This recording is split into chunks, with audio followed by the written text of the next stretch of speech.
je vous propose d'écouter Sylvie Motiro, qui est psychanalyste à Orléans, membre de l'école de la cause freudienne, nous parler du travail du psychanalyste, sous le titre « Le psychanalyste au travail, faire des vagues ».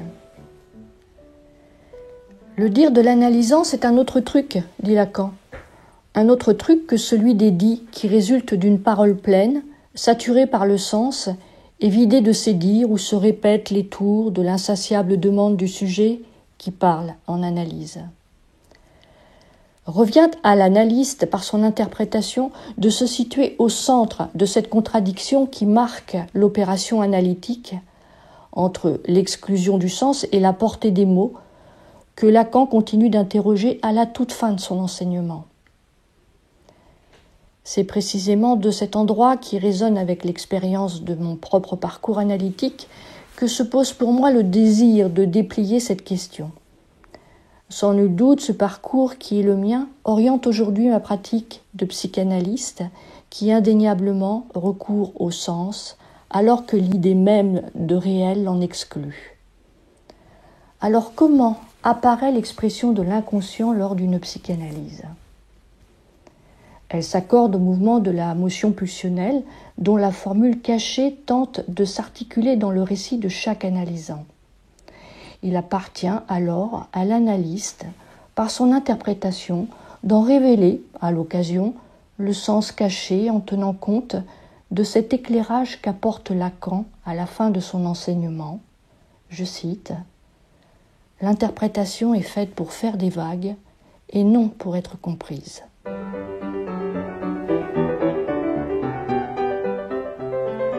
Saisir l'insaisissable. En 1953, dans Fonction et champ de la parole et du langage, Lacan résout l'analyse par le déchiffrage. Cette période est fortement marquée par la prégnance du symbolique, qui applique un essorage par le sens, principalement articulé par le langage, du fait, comme l'énonce Lacan, que l'inconscient est structuré comme un langage. Cette thèse, très forte au début de son enseignement, se repère également dans les modalités de l'interprétation. La dimension de la résonance sémantique du signifiant y prévaut. Les références empruntées à la linguistique, aux figures de style littéraire telles que la métonymie ou la métaphore, permettent la révélation d'un savoir inconscient voué à délivrer le sens caché dans le symptôme. Interpréter revient donc à opérer sur et avec le signifiant pour clarifier ou faire advenir un sens, l'équivoque signifiante étant elle-même pressée par ce même sens. Dans L'étourdi, en 1972, c'est par la fonction du dire que Lacan ramène le réel dans la parole du sujet, au point d'en faire un événement de dire. Le dire qui émerge dans le discours de l'analysant témoigne alors d'une impossibilité à dire toute la vérité, à la dire toute, à dire le vrai du réel et par conséquent atteste d'une vérité qui ne peut s'énoncer que menteuse. Entre le dire et les dits de l'analysant se dessine un espace, un écart, un intervalle que le poète, écrivain et calligraphe François Cheng, qui travailla sur la poésie chinoise avec Jacques Lacan dans les années 1970, appelle le vide médian. Lacan portera à cette notion de vide médian un intérêt tout particulier. Sans pour autant y faire explicitement référence, il y repérera la possibilité d'une parole, je cite, qui se saisit aussi bien dans ses effets de sens que dans ses effets de trou. Il localisera en cet espace un lieu singulier où circule entre les interstices des mots l'insaisissable du sujet. Soit, ce qui persiste à ne pas se dire, ne cesse pas de ne pas s'écrire, ou qui ne s'écrit qu'à s'attraper de la lettre qui enserre le réel, et ne se gagne que par l'intervention de l'analyste qui peut permettre à l'analysant de s'éveiller à son propre dire. Par conséquent, si la psychanalyse s'intéresse au sens, c'est tentant qu'il échappe, car précisément, c'est à cet endroit que quelque chose de l'ordre d'un réel peut se saisir.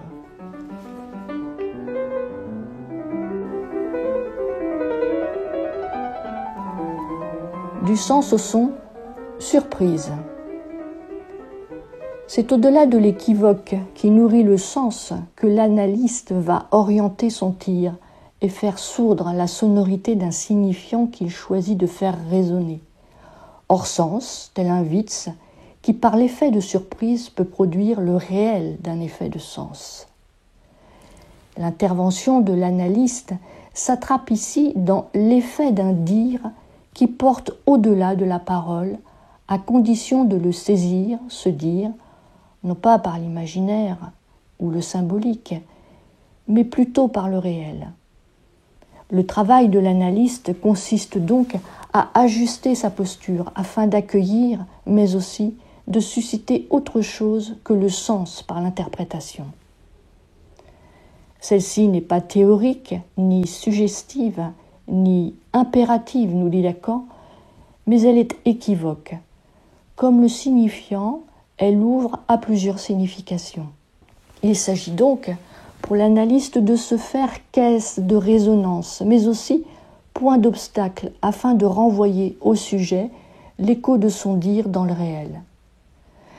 Afin de viser précisément ce qu'il s'agit d'atteindre par le maniement du son, car, je cite Lacan, dans ce qui est dit, il y a le sonore, et que ce sonore doit consonner avec ce qu'il en est de l'inconscient. En se jouant de l'équivoque signifiante, pour en déjouer le sens et faire qu'un sens advienne dans le réel, l'analyste choisit de surprendre l'analysant, de le déranger de la routine du blabla, où parfois il ronronne, voire s'endort. Comme le dit Jacques-Alain Miller dans la préface du Conciliabule d'Angers, l'analyste se fait ici surpreneur de réel, faisant du réel sa boussole pour s'orienter dans sa pratique. Dans son intervention qui fait de son interprétation un acte, il vise l'un du sujet. Entendons qu'il prend précisément pour cible ce qui reste oublié derrière ce qui se dit, dans ce qui s'entend, afin qu'existe ce qui derrière ce qui se dit reste bien trop souvent, trop longtemps oublié. En ouverture de son séminaire « Les écrits techniques de Freud », Lacan initie déjà cette voie de la surprise en portant cette indication si précieuse pour l'analyse et essentielle pour l'analyste. Je cite Jacques Lacan, « Le maître interrompt le silence par n'importe quoi, un sarcasme, un coup de pied. C'est ainsi que procède dans la recherche du sens un maître bouddhiste selon la technique zen. Il appartient aux élèves eux-mêmes de chercher la réponse à leurs propres questions. De cette manière, l'interprétation de l'analyste se décale du sens. Elle va du sens au son, parfois même, comme pour le maître zen, il s'agit simplement de faire signe et ainsi de provoquer des effets de vague qui ne sont pas faits pour être compris. Écouter, couper, scander, interrompre le discours de l'analysant ou laisser résonner le dire silencieux de l'analyste, autant de postures qui visent à surprendre le sujet, à le réveiller de la routine du sens, mais aussi et surtout à faire vibrer autrement le signifiant élu, celui qui fera mouche. La surprise n'a d'intérêt pour Lacan que dans le cas où elle peut dénouer le sens, qui est intimement mêlé, voire emmêlé à la certitude qu'en a le sujet, contribue à tisser la trame de son symptôme. Ceci peut lui permettre d'initier un nouveau nouage. La surprise provoque ainsi la rupture avec le sens, le savoir et le fantasme ouvrant de nouveaux horizons au sujet. En cela, Elle confirme ce qu'en disait déjà Lacan en 1967. Ce que nous avons à surprendre est quelque chose dont l'incidence originelle fut marquée comme traumatisme, nous dit Lacan.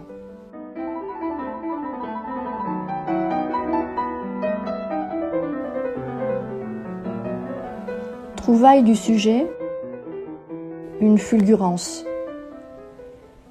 L'indication que Lacan nous livre sur le mot d'esprit nous éclaire justement sur l'esprit avec lequel il entend manier l'interprétation à la fin de son enseignement. Il s'agit pour lui de coincer le réel, de le ferrer. Il interroge.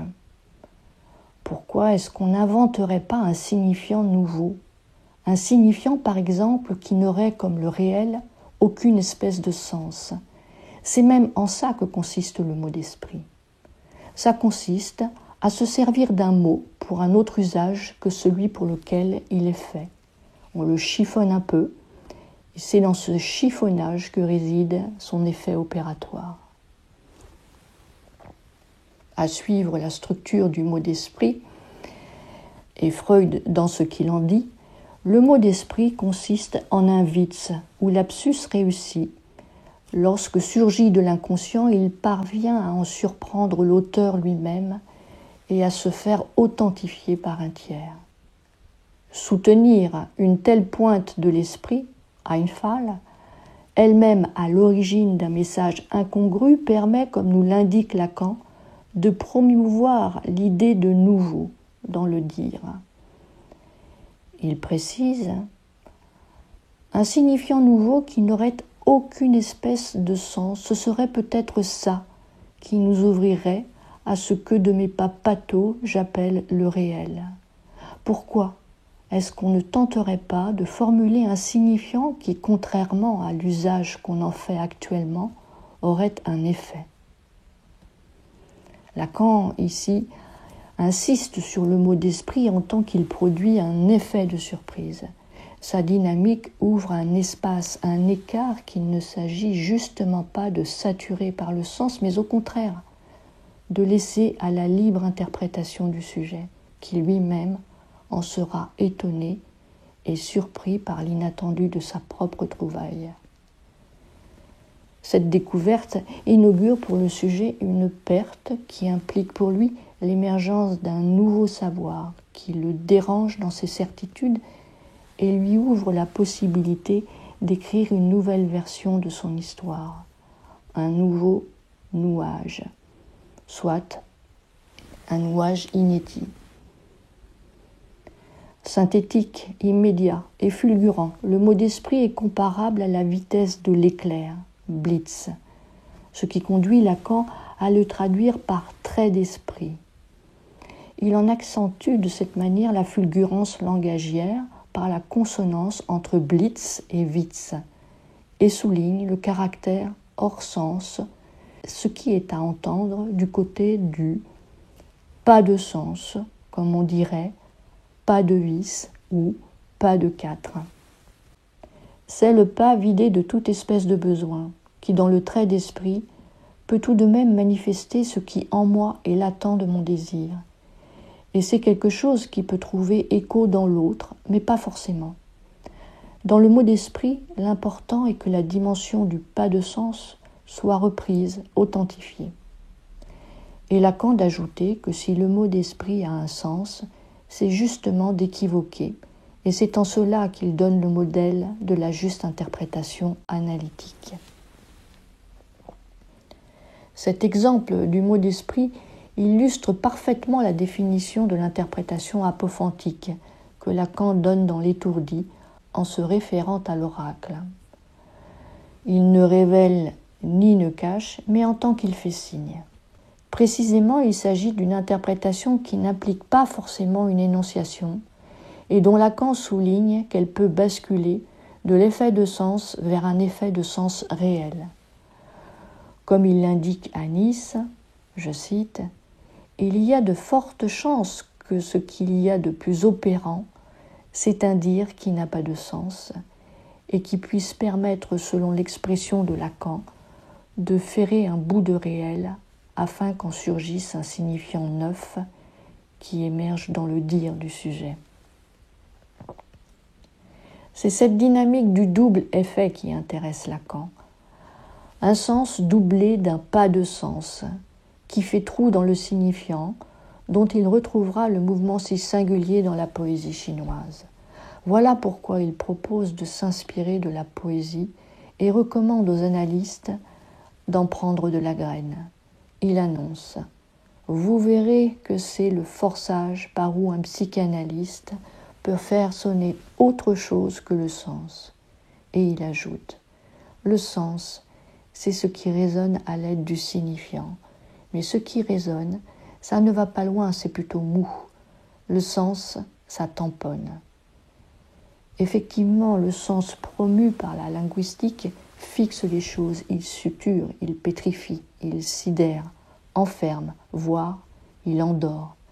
C'est probablement une des raisons pour laquelle Lacan s'éloigne de la linguistique, posant qu'un discours est toujours endormant, sauf quand on ne le comprend pas. Alors, il réveille.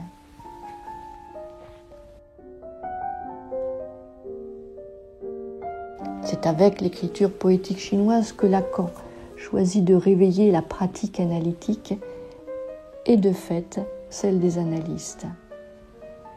Il n'y a que la poésie, vous ai-je dit, qui permette l'interprétation. C'est en cela que je n'arrive plus dans ma technique à ce qu'elle tienne. Je ne suis pas assez poète, je ne suis pas poète assez.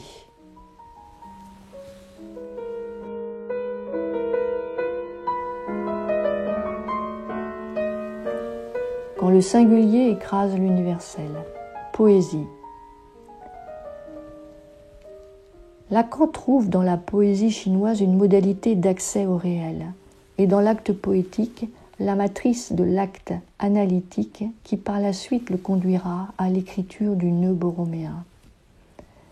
Dans son séminaire d'un discours qui ne serait pas du semblant, il déclare « Je me suis aperçu d'une chose, c'est que peut-être je ne suis lacanien que parce que j'ai fait du chinois autrefois. » Dans son texte Vers un signifiant nouveau, Lacan indique être éventuellement inspiré par quelque chose de l'ordre de la poésie pour pouvoir intervenir en tant que psychanalyste. C'est bien ce vers quoi il faut vous tourner, parce que la linguistique est une science très mal orientée. Dans ce même chapitre, il invite les psychanalystes à lire le livre de François Cheng, L'écriture poétique chinoise, qui vient alors tout juste de paraître. Nous sommes en 1977. Et il souligne, à l'aide de ce qu'on appelle l'écriture poétique, vous pouvez avoir la dimension de ce que pourrait être l'interprétation analytique. Il précise alors en quoi le poète réussit un tour de force, non pas à produire du sens en valorisant l'équivoque qui peut ainsi ronronner à l'infini, mais bien au contraire, à en scier le sens. C'est-à-dire que dans le double sens que le poète produit, il ne s'agit pas, dit-il, de redoubler le sens, d'en rajouter, mais plutôt de faire qu'un des deux sens de l'équivoque soit absent, qu'il fasse trou, résonne de son vide, et ceci en le remplaçant, ce sens absent, par la signification, car la signification n'est pas ce qu'un vain peuple croit, c'est un mot vide, nous dit encore Lacan. C'est en cela que Jacques Lacan s'intéresse à la poésie chinoise, dans la mesure où par le vide médian, ou le souffle médian, comme le nomme François Cheng, c'est la résonance du vide qui se fait entendre. Et ce lieu est également un espace de circulation, ouvert entre deux opposés, deux territoires bien distincts.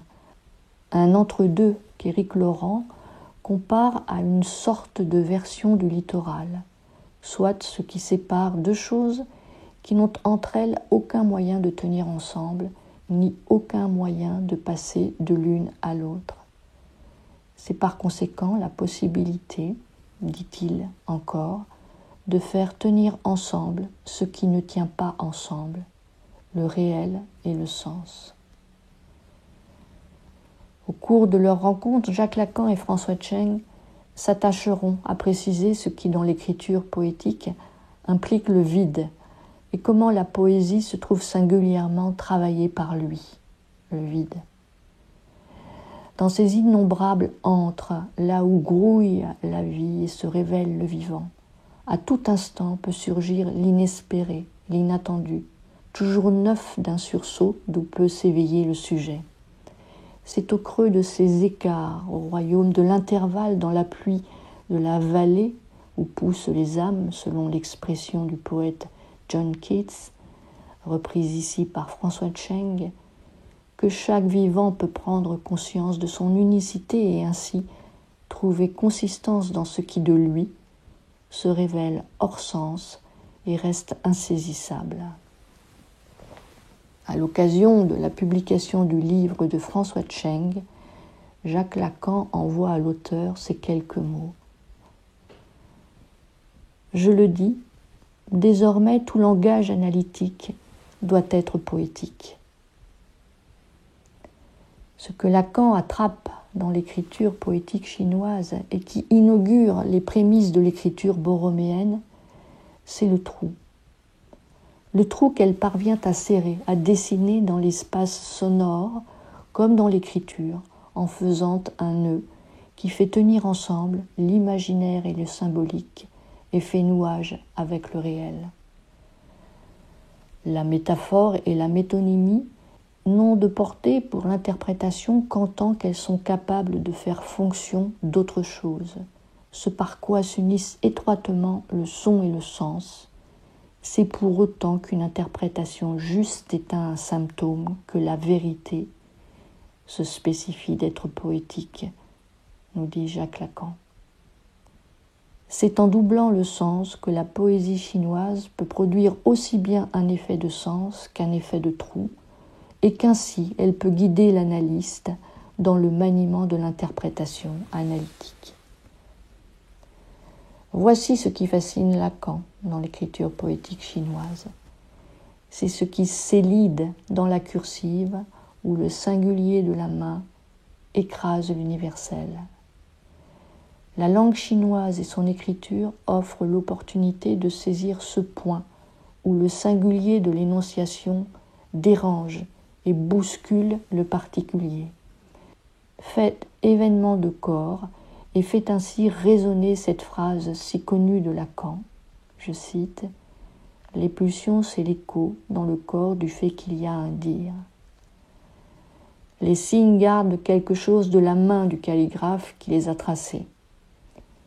Ici s'impose la diversité infinie de l'un, c'est l'exploit, nous dit Lacan, sans espoir pour un occidenté.